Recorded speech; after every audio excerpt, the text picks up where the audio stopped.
Ang katanungan ng Saduceo ay tungkol sa buhay pagkatapos ng kamatayan.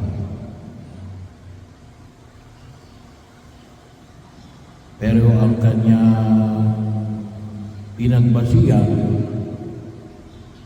ay ang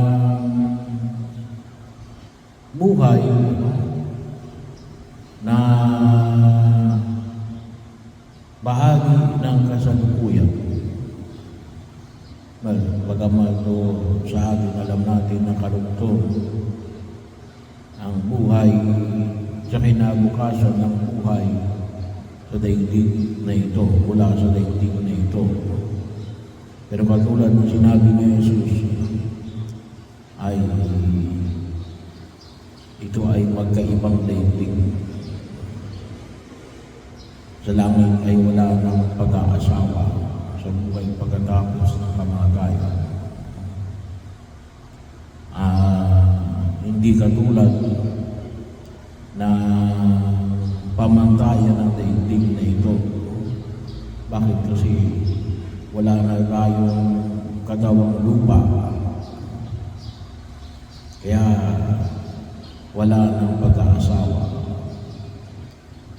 Ang pinagbasihan ng tanong ng Saduceo na hindi naniniwala sa buhay pagkatapos ng kamatayan ay doon sa batas na inilagda ni Moises para mabigyan ng anak ang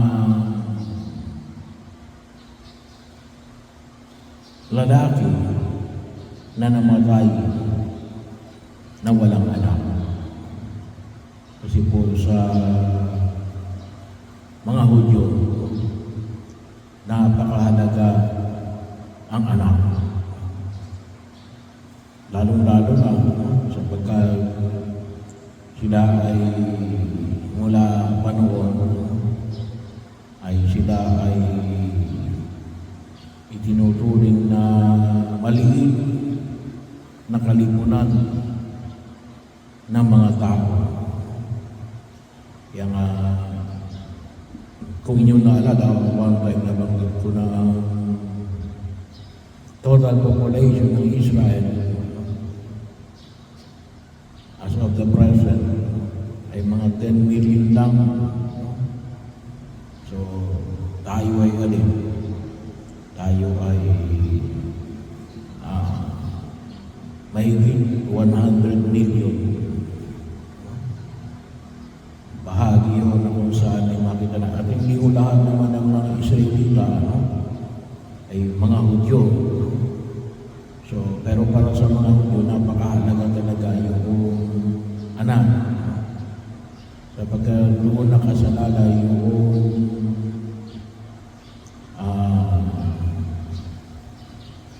buhay nila bilang isang bayan ng Diyos na kailangan nila yung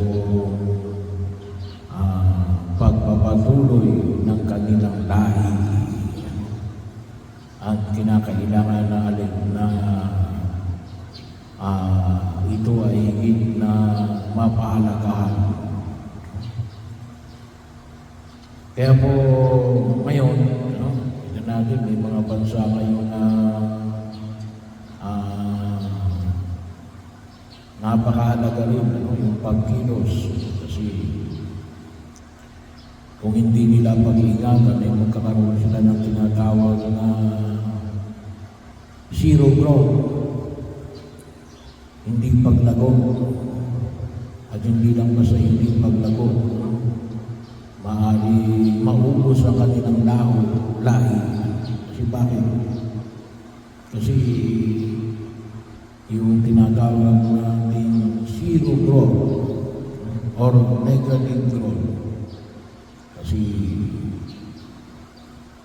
kaya nga sa ibang bansa may mga incentive para doon sa magkaanak. Kasi bakit in general ay yung population nila ay humihina. Pero yun ang dahilan, isa sa mga dahilan kung bakit ninais si Moises na yung batas na yun ay namabigyan ng anak yung lalaki namatay na walang anak. Siguro sabihin natin ay bakit? Kasi isa sa mga bahagi ng kanilang buhay ay yung digmaan. So, hindi lamang gawa ng natural causes. Pero yun yung batas. Pero hindi sabihin, hindi nangulugan na kasi yun ang naging tanong. Sino yung maging asawa na babae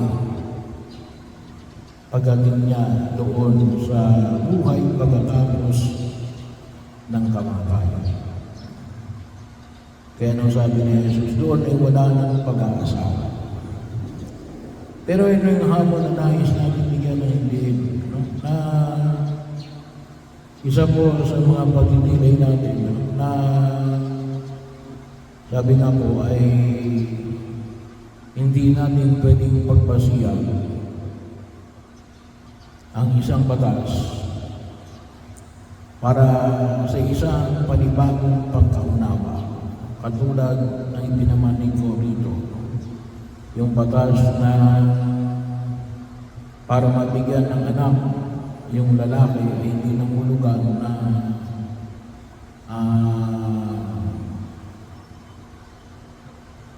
since it will be impossible sa pagtingin ng mga Sadduceo na mangyayari ito kung mayroong mang buhay pagkatapos ng kamatayan.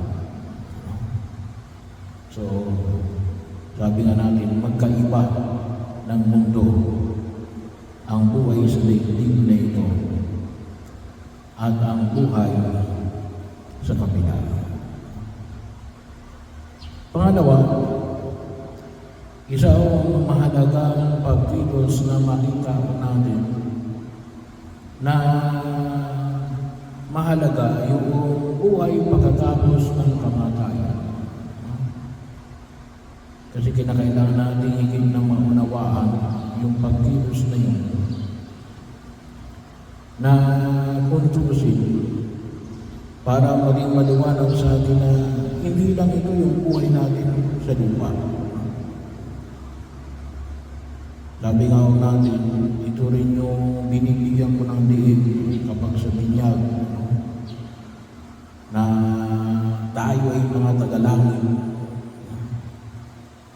Kaya dapat ang pagkilos natin ay hindi makalupa. Kaya dapat yung pagkilos natin bagamat tayo na sa lupa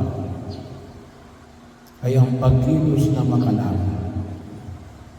Huwag natin kalimutan yun. At yun ay binibigay ng binyag bilang restoration mula sa pagkakasala na ipinagkaloob ng Diyos sa atin, gawa ng paghihirap, pagkamatay at muling pagkabuhay ng ating Panginoong Hesus Kristo. Yung pinaka-original na plano ng Diyos sa atin na Kanyang ipinagkaloob sa biyaya ng sakramento ng binyag. Kaya yun din yung dapat na pag-uutan natin.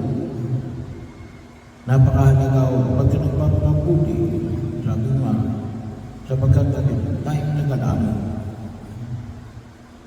Bagamat narito tayo sa lupa, huwag natin kalimutan yun. Kaya nga sabi ko ako minsan, isang pamamaraan na